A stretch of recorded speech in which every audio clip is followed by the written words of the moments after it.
Une brume flippante, une ville fantôme et une lettre revenue d'entre les morts. C'est les souvenirs que va nous raconter Clément Passalacqua dans ce nouvel épisode de votre podcast CQTJ. Et ça sera après ça.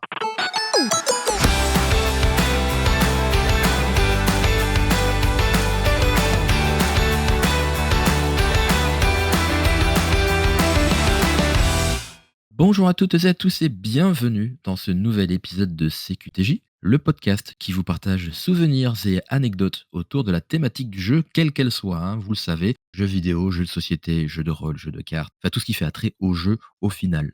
Vous avez adoré un jeu, il vous a fait vibrer, pleurer, rire et vous avez même un souvenir inoubliable ou plusieurs, alors venez me raconter ces histoires pour les partager au plus grand nombre et pourquoi pas donner envie à d'autres de découvrir certains jeux.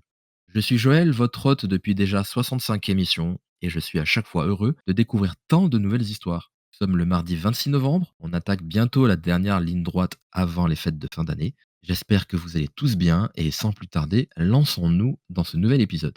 Et pour m'accompagner aujourd'hui dans l'émission, c'est un comédien et un joueur passionné qui va partager le micro à mes côtés. Alors sans plus tarder, comment vas-tu Clément? Salut Joël, bah écoute, ça va super. Et toi? Écoute, ouais, très bien. J'ai un peu hâte la fin de la semaine. Je te cache pas, avec le Black Friday qui va arriver, j'ai Ah, 2-3 petits craquages de prévus à faire. Donc, je te rassure, c'est pareil pour moi, la carte bleue va chauffer encore et encore, quoi. ouais, ouais, chaque année, c'est un peu le branle-bas de combat à cette époque de l'année. Donc, en tout cas, j'espère que tu vas bien. Merci pour ta dispo. Bah, Ça me fait très plaisir. plaisir partagé. Alors, comme je le fais à chaque fois, à chacun de mes invités, surtout pour ceux qui viennent la première fois, bah, je leur demande tout simplement comment le jeu, dans sa thématique globale, est entré dans leur vie. Alors, bah, je te pose la question. Voilà, alors moi, du haut de mes 34 ans, ça fait quand même beaucoup, beaucoup d'années maintenant, puisque la première fois que j'ai eu une console entre les mains, c'était en 1998, j'avais 8 ans. Ok. C'était la Nintendo 64 à l'époque et le tout premier jeu que j'ai eu, c'était pour Noël, c'était Super Mario 64. Ah oui. Donc j'ai ouais, ça remonte un petit peu et c'est de là qu'est née ma passion du jeu vidéo parce qu'à partir de là, bon, bah, j'ai poncé énormément de jeux sur la console de Nintendo. Je me suis intéressé aux autres consoles, j'ai eu plus tard une PS1, une PS2, les autres consoles de Nintendo, j'ai joué quelque temps sur PC, enfin, je suis passé un petit peu d'une plateforme à une autre et c'est vrai que, bah, cette passion, elle a perduré en fait au fil des années et elle s'est jamais perdue, elle s'est jamais tarie, quoi. C'est-à-dire que petit à petit, j'aimais de plus en plus les jeux, je découvrais de nouveaux genres. Ouais. Voilà, des genres que j'aimais peut-être pas forcément beaucoup au début, que j'ai appris à aimer, notamment le style horrifique et voilà, concrètement. En plus, avoir mis le pied dans le jeu vidéo avec Mario 64, qui est quand même l'une des références absolues du jeu 3D, Oh oui, totalement. c'est vraiment quelque chose. J'aurais adoré, moi, de mon côté, de découvrir le jeu sous ce prisme-là. Moi, ça a été plutôt le côté NES et tout ça, mais bon, ça restait, dans le giron Nintendo, c'était cool. Ouais, tout à fait.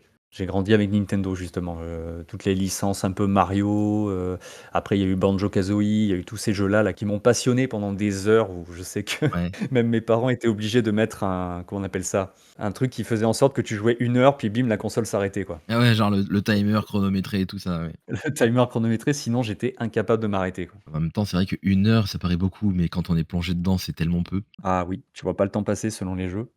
Et je comprends, ouais, je suis en train de faire apprendre à mon petit garçon à jouer à, bah, au premier Mario, sur la console virtuelle de la Switch. Ah ouais. Tu sais, Mario All-Star qui était sorti sur Super Nintendo, donc le Mario Mmh. Bros et pareil, on essaye de le timer pour pas que voilà, faut pas abuser non plus et on voit la frustration dans son regard à chaque fois qu'on lui dit que c'est terminé, c'était horrible. Ah oui, oui, je comprends très, très bien. Tu nous as parlé de ton évolution du jeu, ta découverte du jeu horrifique et on va glisser forcément sur le jeu qu'on va parler aujourd'hui, que tu as choisi d'évoquer, qui est Silent Hill 2. Exactement, tout à fait. Silent Hill 2 donc qui a été l'un des on va dire l'un des précurseurs pas des précurseurs, mais l'un des premiers gros jeux d'horreur, Mmh. à sortir, sur PlayStation 2. Alors je sais pas si tu veux que je parle du jeu en détail maintenant ou si on Ouais, c'est ce qu'on va faire. Bah, là, tu as commencé à présenter, donc effectivement, hein, c'est un jeu qui est sorti en 2001, fin 2001, édité chez Konami, sorti sur PS2 effectivement. Tu m'arrêtes hein, si je me trompe, hein, donc c'est un jeu d'action-aventure type survival horror, et ouais, qui fait suite, si je dis pas de bêtises, à Silent Hill. exactement, ouais, qui était sorti en Ouais. 1999 sur PS1, qui était l'un des derniers jeux justement à sortir sur la PS1. Donc oui, en effet, tu as raison. Maintenant qu'on a un peu présenté Silent Hill, bah, tu vas me présenter un petit peu le jeu avant qu'on s'est aborder tes souvenirs, pour que les gens voient un petit peu ce que c'est, ceux qui connaissent pas le type survival horror aussi, OK. Alors Silent Hill 2, bon, c'est toujours très compliqué de démarrer parce qu'on a envie de partir dans tous les sens. Enfin, moi, j'ai envie de partir dans tous les sens quand j'évoque un jeu comme Silent Hill 2. mmh Alors déjà, il faut savoir une chose pour ceux qui voudraient découvrir la licence, Silent Hill. Évidemment, certains se diraient, «Ah oui, mais est-ce qu'il y a vraiment besoin d'avoir joué au premier pour jouer au 2?» Pas du tout. Pour le coup, Silent Hill 2 est une histoire indépendante du premier, puisque le seul lien qu'il y a avec le premier épisode, c'est le cadre, donc la ville de Silent Hill. Ah, c'est cool ça. Mais l'histoire est totalement différente pour le coup, c'est d'ailleurs vraiment des points forts de Silent Hill 2, c'est que, par exemple, si vous voulez jouer au 3, le 3 fait suite au premier. Donc là, par contre, si vous jouez au 3, ce sera bien d'avoir touché au premier avant, voilà, là où Silent Hill 2, vous êtes tranquille. OK. Du coup, alors, Silent Hill 2, bah, concrètement, c'est l'histoire d'un protagoniste qui s'appelle James Sunderland, qui reçoit une lettre de sa femme, qui était pourtant morte il y a 3 ans. Il reçoit une lettre, lui disant, bah, en gros, elle lui demande de le rejoindre dans leur lieu à eux, qui est donc Silent Hill. OK. Et bah, lui, il y va. Il va à Silent Hill, il y retourne pour, chercher sa femme, pour la retrouver, alors que Pas peur, hein. pourtant elle est morte. Et petit à petit, plus on avance dans l'aventure et plus, le jeu va forcément nous faire, nous mettre dans une sorte de confusion et même de malaise puisqu'on ne comprend pas très bien, pourquoi James est là, et il semble avoir perdu la mémoire, sur ce qui s'est passé avec sa femme. Enfin, c'est extrêmement, pour le coup, là où Resident Evil allait plus dans la peur avec les zombies, tout ça, les jumpscares, là, Silent Hill, c'est plus psychologique. Ça tourne plus autour du mental, effectivement, donc ça tourne autour de la psychologie de James et des personnages qu'on va croiser. Ouais. Et notamment aussi ce concept de brouillard qu'il y a dans la ville, qui était à la base une contrainte technique sur le premier, qui a été reprise et qui est devenu même on va dire, l'élément principal, la feature principale de toute la licence. Bah, c'est vrai que ce brouillard, c'est aussi le brouillard qu'il y a dans l'esprit des protagonistes, quoi. C'est qu'ils semblent là, mais ils n'ont pas l'air de savoir pourquoi ils sont dans cette ville. D'accord. Ils y ont été attirés malgré eux sans comprendre. Donc Silent Hill 2, c'est un peu ça. C'est un jeu qui va jouer avec notre esprit, avec nos peurs aussi internes, parce que le jeu est très flippant. Que ce soit celui de l'époque ou le remake là, dont on va parler tout à l'heure, je ne les ai pas faits. Ça fait partie de ce genre de jeu que j'ai sur une longue liste et que je dois faire. Mmh.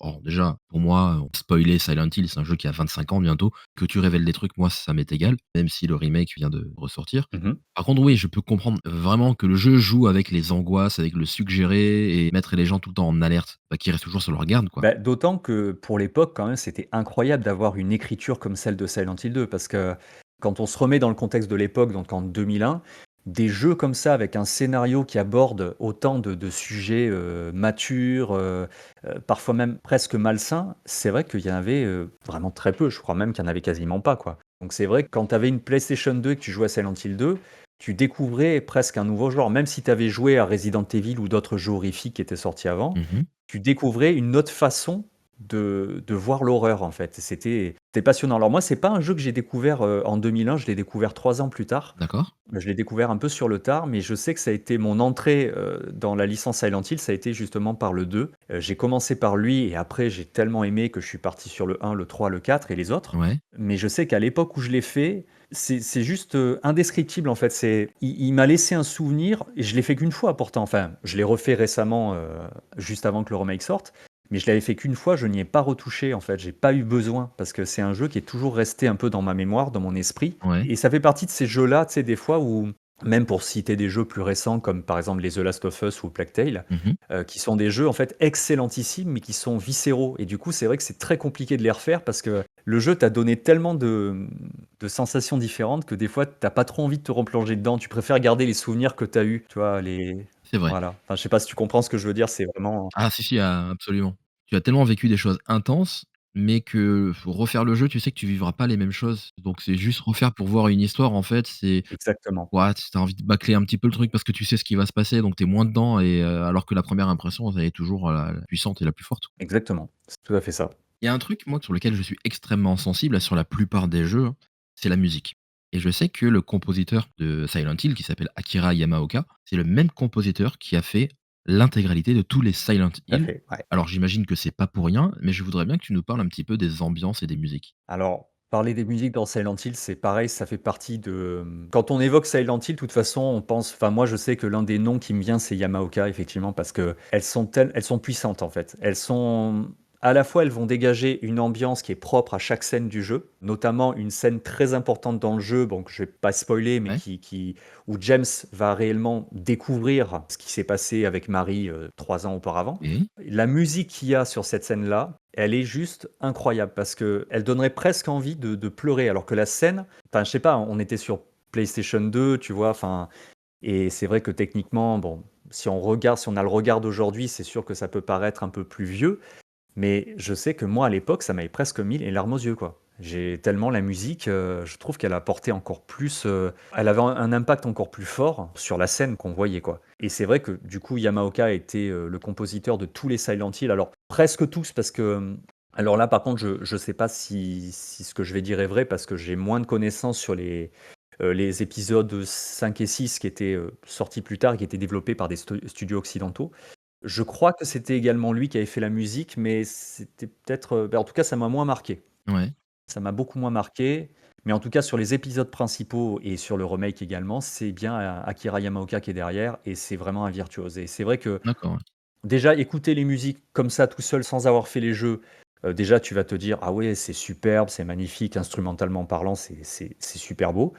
Mais quand tu les mets dans les scènes dans lesquelles elles apparaissent, c'est incroyable. C'est vraiment incroyable. Ça renforce encore plus le côté tension, le côté dramaturgie Exactement. et des musiques qui restent iconiques, il y en a peu. Mmh. Je sais pas si tu as déjà fait des concerts philharmoniques de musique de jeux vidéo? Et j'ai jamais fait, alors il y en a un que j'ai loupé de peu malheureusement, c'était Ouais. Sur Nier Automata qui a pareil, il y a des musiques, juste, incroyables. J'ai failli faire celui-là, mais sinon j'en ai jamais fait.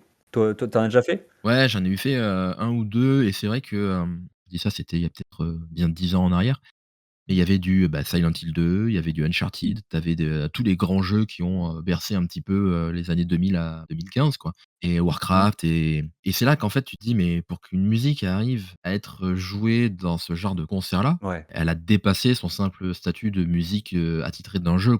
Elle a marqué et si elle a marqué, c'est parce qu'elle a été, implémentée avec justesse dans un scénario, C'est tout à fait ça, parce qu'en plus de ça, généralement, moi, ça m'est arrivé par contre de voir des concerts de musique de film, et je sais qu'en général, tu arrives même à te revisionner la scène, en fait. Et c'est vrai que moi, Silent Hill, ouais, tu me mets des musiques de Silent Hill 2 et j'arrive à te dire, ah, ça c'était telle scène, c'est la scène avec Laura, c'est la scène avec Angela, tu vois. Enfin, ouais. dans ta tête, j'arrive presque à revivre la scène avec la musique que tu entends à ce moment-là. C'est là qu'on voit l'impact que ce genre de jeu peut avoir. Ce que je voudrais savoir du coup maintenant, c'est que, bah, que tu nous évoques quelques souvenirs et anecdotes que tu as vécues et qui font que ce jeu est important pour toi. Alors, j'ai 2 anecdotes. La première, elle est plutôt rigolote. Ouais, Lorsque j'avais découvert le jeu pour la première fois, j'étais en train de jouer, je le découvrais et j'étais sur l'une des séquences du jeu que j'estime être la plus angoissante. ouais, J'étais en fait assis sur mon canapé. Soudainement, en fait, il y avait une sorte de cadre derrière moi, un espèce de cadre, et à un moment, ça s'est goupillé comme ça. À un moment où en fait, où il y a un ennemi qui ressemble à une infirmière un peu zombifiée,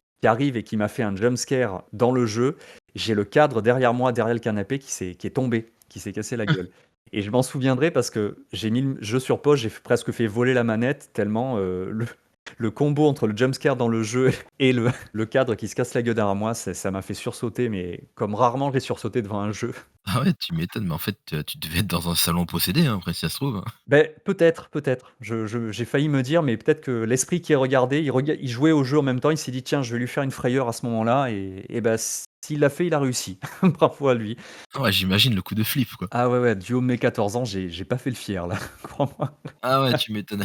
Voilà, bon, ça c'était la petite anecdote, rigolote. Après c'est l'anecdote que j'ai aussi, c'est que faut savoir que la première fois que j'ai fini Silent Hill 2, j'ai adoré, mais j'ai dû faire des pauses. Parce que c'est pas un jeu sur lequel j'étais pas capable d'y jouer non plus pendant des heures d'affilée. Ce qui était drôle parce que moi je sais qu'il y a des jeux, j'étais incapable de m'arrêter. OK. Autant Silent Hill 2, j'étais obligé de faire des pauses.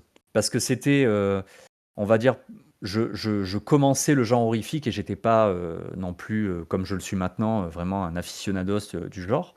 Je commençais un peu le genre et c'est vrai que Silent Hill 2 plus que Resident Evil que j'avais découvert un peu avant, me mettait dans un tel état par moment d'angoisse parce que il y avait pas de jump scare ou quoi que ce soit, ou très peu, mais le jeu avait tellement une ambiance vraiment très, très forte que des fois, il a fallu à l'époque que je fasse des pauses et je me souviens d'une fois que je crois que c'est mon père, oui, c'était mon père qui était rentré dans la pièce en même temps que j'étais en train d'y jouer et il a buggé pendant au moins 2-3 minutes sur le jeu. Il me regardait derrière et au bout d'un moment, il a fini par me dire: «Mais à quoi tu joues? À quoi tu es en train de jouer là? C'est quoi ce truc et tout?»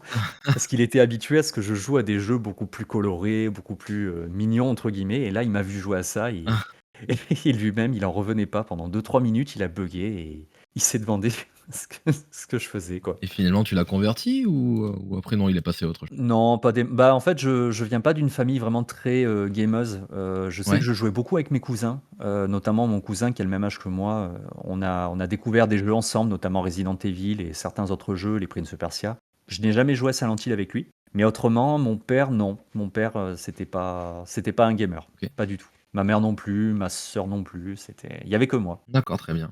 Silent Hill 2, est-ce que c'est le premier jeu du genre, survival horror que tu as découvert ou tu en avais fait d'autres avant? Ou est-ce qu'après tu en as découvert d'autres? Non, le tout premier que j'ai découvert, c'est Resident Evil. OK, Alors le Resident Evil, qui était sorti, si je ne m'abuse, sur GameCube, puisqu'en fait, ils avaient fait une sorte de remake du tout premier qui était sorti sur PS1 ouais, et j'ai commencé par lui, en fait. Ça a été le tout premier survival horror que j'ai fait et pareil, c'est celui derrière je sais que quand je l'avais fait, il y avait le 4 qui sortait très peu de temps après, donc j'ai fait le premier, j'ai fait le 4 ouais, et effectivement, en fait, pratiquement en quelques mois, j'ai découvert, pratiquement en même temps Resident Evil.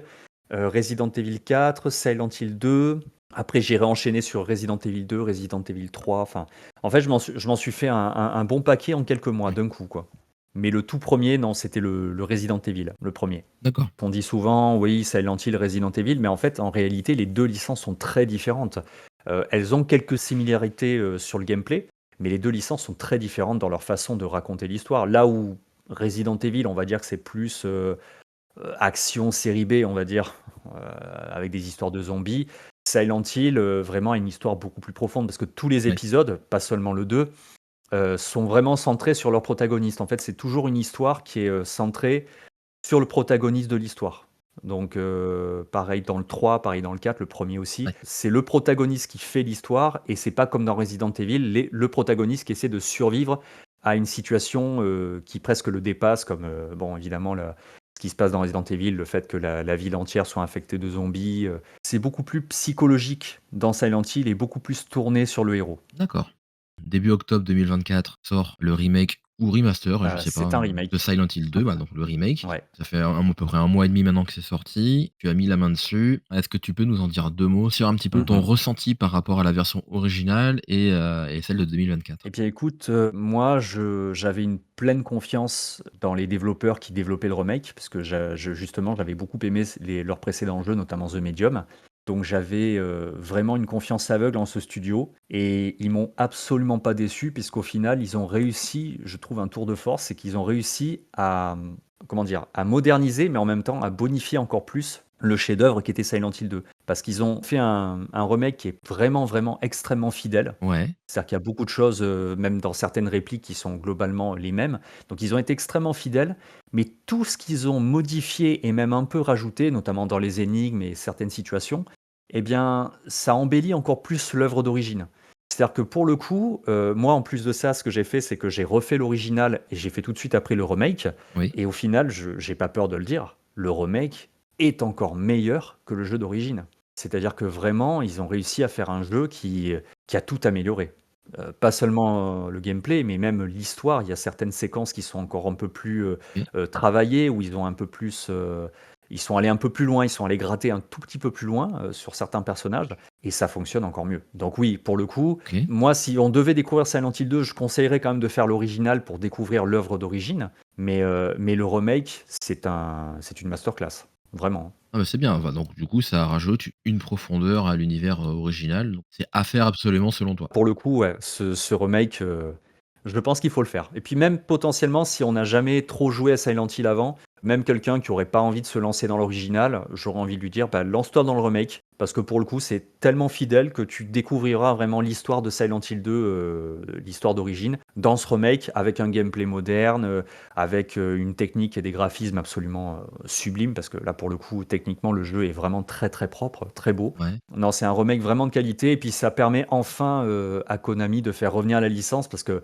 La licence était dormante pendant tellement d'années, les fans demandaient, un nouvel épisode, depuis tellement d'années qu'enfin, on a enfin quelque chose qui arrive de nouveau, Oui. même si c'est un remake et ben, ça fait plaisir. D'autant que le jeu a très bien marché et ça augure du très bon pour la Bah, suite. écoute, c'est tout le mal que je souhaite à Tout à cette fait. licence qui, vaut le mérite d'être découverte.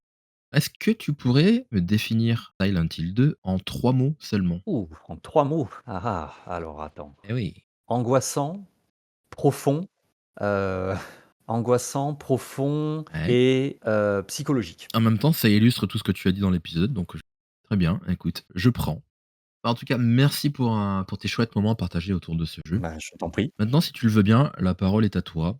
Je veux te présenter pour les gens qui ne te connaissent pas, ce que tu fais dans la vie ou alors tout ce que tu as envie de dire sur toi.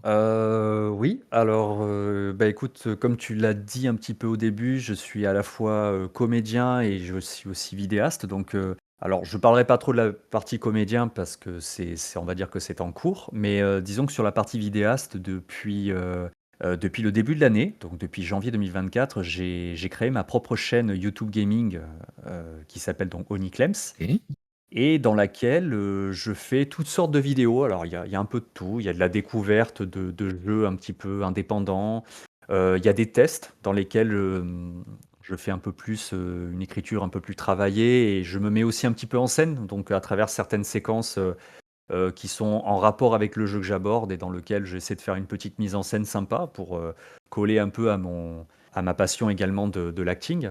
Voilà et depuis quelques mois, j'ai même décidé justement de me spécialiser un peu plus dans l'horreur et dans les jeux indépendants pour coller un peu plus à cette passion parce que même si je continue à aimer le jeu vidéo de manière globale, je me suis vraiment plus j'avance, plus les années avancent et plus j'ai l'impression de me découvrir une vraie passion pour le genre horrifique.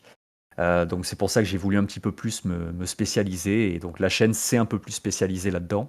Donc les dernières vidéos que vous verrez sur la chaîne sont notamment, OK, pour la grande majorité d'entre elles sur des jeux d'horreur. très bien. Je pense que j'ai à peu près tout dit. C'est chouette. Les chaînes orientées jeux, il y en a plein. Orientées, sur un thème spécifique, déjà, il y en a un peu moins, donc je trouve que c'est une bonne idée de se spécialiser. Mmh mh. On a pu te découvrir dans cette émission, on voit que c'est un genre que tu adores, c'est d'autant Ouais, plus chouette. tout à fait. Est-ce que, justement, à travers cette chaîne, tu as des projets, des ambitions ou alors tu préfères ne pas trop en parler? Bah, les ambitions, disons que moi je veux continuer en fait, je fais parler ma passion à travers mes vidéos donc j'espère que ça continuera le plus longtemps possible. J'espère que la chaîne décollera aussi, je l'espère vraiment.